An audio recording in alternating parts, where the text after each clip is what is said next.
Bienvenue les audacieux dans ce nouvel épisode du podcast Audace by Lexi. Ce n'est pas dans les applaudissements que tu vas te trouver, c'est dans l'audace d'exister. Et aujourd'hui, ce n'est pas juste un épisode, c'est un ultimatum. Quand tu écouteras jusqu'à la fin, tu te trouveras face à un choix. Parce qu'il ne s'agit pas d'être des auditeurs, mais de faire réellement partie du mouvement. C'est pourquoi à la fin de cet épisode, on aura des défis. Sans plus tarder, entrons dans le vif du sujet. Comme moi, est-ce que tu as déjà entendu cette voix dans ta tête qui te murmure « Ne fais pas ça, tu vas te faire remarquer, ne fais pas ça, ils vont trouver que t'es gênant, ne fais pas ça, tu vas paraître trop ou bien pas assez ». C'est cette même voix qui te fait douter lorsque par exemple tu as envie de poster sur TikTok et tu te dis « Mais est-ce que les gens vont apprécier, vont-ils liker ?» C'est moi j'aime bien la vidéo, mais eux vont-ils l'aimer ? Ou bien lorsque tu préfères te taire en réunion parce que tu avais une idée, tu penses qu'elle est bien, mais t'es pas sûr que les gens la reçoivent telle que toi, tu la trouves brillante. Ou bien encore lorsque, messieurs, vous vous sentez faible, lorsqu'une larme vous monte et que vous préférez ne pas la laisser couler parce que ce n'est pas digne d'un homme de pleurer, d'être sensible, d'avoir peur. Lorsque tu t'habilles comme les autres alors que ça ne te ressemble pas, mais vaut mieux se fondre qu'être pointé du doigt. Quand t'as un projet convaincu qui pourrait fonctionner, mais que le moment où tu dois l'exposer, tu te dis « Oula, les gens qui me connaissent, ils vont pas me juger là par hasard ?» Surtout si ça fonctionne pas. Et donc derrière cette petite voix se cache la peur de déplaire, la peur d'être rejeté, le besoin de validation. Et tout cela n'a qu'une seule mission, étouffer ton authenticité. Tu t'empêches d'être toi parce que le regard des autres sur toi t'inquiète. Mais comme tu es un audacieux, tu ne peux pas te permettre de ne pas être authentique. Pourquoi ? Parce qu'il y a des conséquences au manque d'authenticité. Et je vais te les décrire aujourd'hui. 3 points. Premier point, tu te travestis. Se travestir, c'est-à-dire que tu fais en sorte de te changer pour ressembler à ce que les autres veulent que tu sois. Tu n'es plus la personne qui avait un potentiel de briller. Oui, parce que pour avoir le potentiel de briller, il faut savoir se différencier des autres. Mais toi, tu as décidé de cacher ta différence. Alors, tu deviens juste un de plus dans le troupeau. Mimétisme. Tu fais ce qui ne dérange pas. Tu te conformes. Tu es devenu le troupeau. Et deuxièmement, point 2, tu deviens rageux, envieux, aigri. Pourquoi ? Parce que lorsque tu te travestis, c'est-à-dire que tu t'empêches d'être toi-même de peur de déranger, en réalité, tout le monde ne fait pas ça. Certains ont accepté de déranger. Ils ont accepté d'être vrais. Et ce qui va se passer, c'est que ça va te déranger. Et tu vois ces personnes que tu critiques souvent. Parfois, il y a des personnes que tu peux pas te voir et on sait même pas pourquoi tu peux pas te les voir. Le mec qui arrive en réunion, il a toujours déjà préparé quelque chose, il a toujours des idées, toujours là pour prendre le lead, t'en as marre, tu peux pas te le voir. En fait, ce qu'il y a, c'est qu'il te dérange parce que lui, il s'en fout de ton avis. C'est-à-dire qu'il est comme il est, que ça plaise ou non, et ça te dérange parce que tu aimerais bien être comme ça, mais tu n'arrives pas. Parce que toi, t'écoutes la voix dans ta tête. Ou bien cette femme qui ose porter son dos nu, alors qu'elle a des taches dans le dos, et tu regardes, tu dis, mais qu'est-ce que c'est que ça? Et tu la critiques comme pas possible. Non, mais c'est quoi ce dos nu, etc. En fait, ce qui te dérange, c'est que tu n'arrives pas à le faire, tu aimerais, mais tu n'arrives pas. Et qu'elle le fasse, ça te dérange. Et c'est comme ça que tu découvres qu'il y a plein d'aigris, plein de gens qui te critiquent, plein de gens qui ne t'aiment pas. Tu te demandes, mais pourquoi ils ne m'aiment pas ? Ils n'aiment pas ton authenticité. Ils n'aiment pas que tu sois à l'aise avec toi. Tu déranges parce qu'ils aimeraient être aussi vrais, mais ils n'y arrivent pas. Ou bien peut-être que tu fais partie de ceux à qui ça dérange. Change de camp tout de suite, s'il te plaît. Lorsque tu te travestis, tu deviens jaloux, envieux, rageux, tu finis par devenir une échelle pour la réussite des autres et un spectateur dans ta vie et dans celle des autres. Arrivé à ce moment-là, malheureusement, ton seul rôle, c'est de critiquer. Tu n'existes pas sans critiquer. Tu ne sais que critiquer. Et c'est ce qu'on voit maintenant sur les réseaux sociaux. Les gens osent et les autres passent leur temps à critiquer. Les gens sont en train de créer quelque chose et les autres dans les commentaires passent leur temps à critiquer. Mais ce qui se passe lorsque les autres osent et que toi tu commentes, c'est que toi tu fais partie des statistiques pendant que eux sont en train de changer leur histoire. Je vous l'ai dit, il ne s'agit pas d'un épisode aujourd'hui, il s'agit d'un ultimatum. Alors choisis ton camp. Tu choisis d'être vrai et critiqué ou validé et critiqueur. Tu choisis de changer ta vie ou de critiquer ceux qui changent leur vie. J'aimerais bien savoir, écrivez dans les commentaires qui sont les auditeurs d'Audace by Lexi. Des critiqueurs ou des critiqués ? Une fois que tu as écrit dans les commentaires Spotify, d'Apple Podcasts, de Amazon Music, dans quel camp tu te situes, nous pouvons passer à l'étape supérieure. Comment avoir l'audace d'être soi? Comment avoir l'audace d'être authentique? Parce que oui, aussi étrange que ça puisse être authentique, ça demande un effort, ça demande de l'audace. 3 armes pour pouvoir oser être soi. La première clé, c'est de s'accepter à 100%. Il y a plusieurs choses qu'on n'aime pas chez nous, n'est-ce pas? J'aime pas mon corps, j'aime pas ma tête, j'aime pas ma façon de parler, j'aime pas ma taille, j'aime pas ma sensibilité, j'aime pas mon humour, j'aime pas... Écoute, s'accepter à 100%, c'est accepter que tu es marié avec toi jusqu'à la fin de ton existence et que quitte à être condamné avec toi-même, coopère. Coopère avec toi. Depuis que tu critiques les choses que tu n'aimes pas chez toi, depuis que tu passes ton temps à regarder ce que tu n'aimes pas chez toi, ça t'a apporté quoi? Si quelqu'un a trouvé une seule chose que ça lui a apporté, merci de l'écrire en commentaire. Quand tu sais être engagé dans un mariage indélébile, fais en sorte de vivre un bon mariage.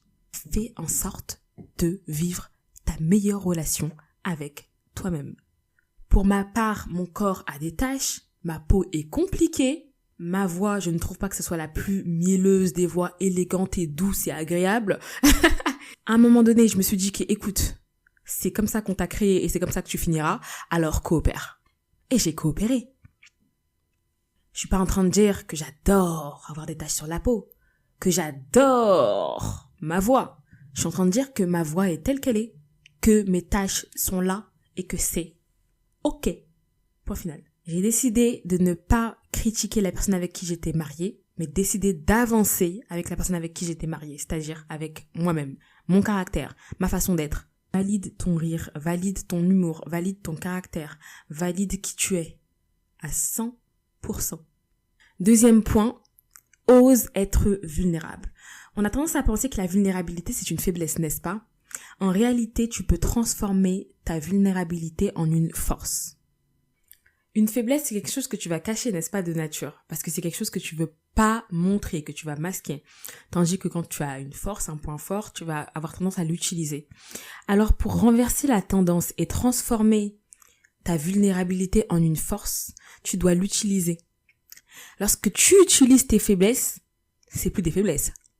Pour rester sur le même exemple que tout à l'heure, moi j'ai des taches sur le dos, sur les jambes, etc. Et pourtant, je mets des dos nus, je mets des jupes, parce que il s'agit pour moi donc d'un point faible, entre guillemets, que j'ai décidé d'assujettir.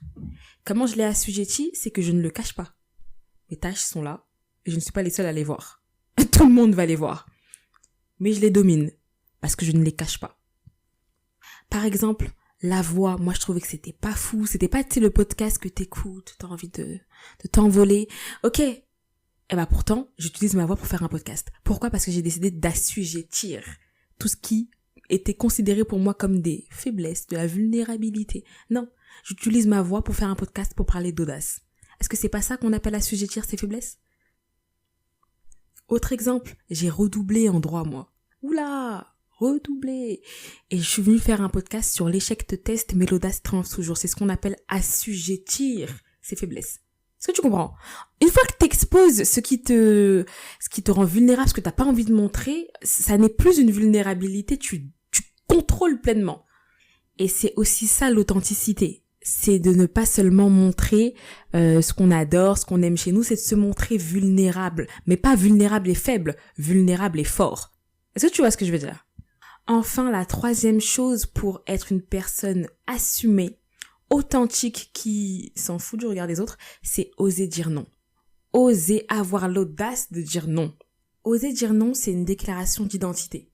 Dire non, c'est ce qui définit ce que tu es capable ou non de faire. Et les choses pour lesquelles tu dis non délimitent qui tu es. Donc tu peux pas être cette personne qui n'arrive pas à refuser des opportunités, qui n'arrive pas à refuser des propositions, parce que ça montre que tu n'es pas authentique. T'es pas du blanc. T'es pas une couleur transparente, on te mélange avec du bleu, tu deviens du bleu, on te mélange avec du jaune, tu deviens du jaune. Non. T'es une couleur à part entière, t'es du bleu, on te mélange avec du rouge, tu vas pas devenir du rouge. On va devenir une autre couleur, mais ce qui est clair, c'est qu'on va pas devenir comme toi. En fait, tu dois être quelqu'un.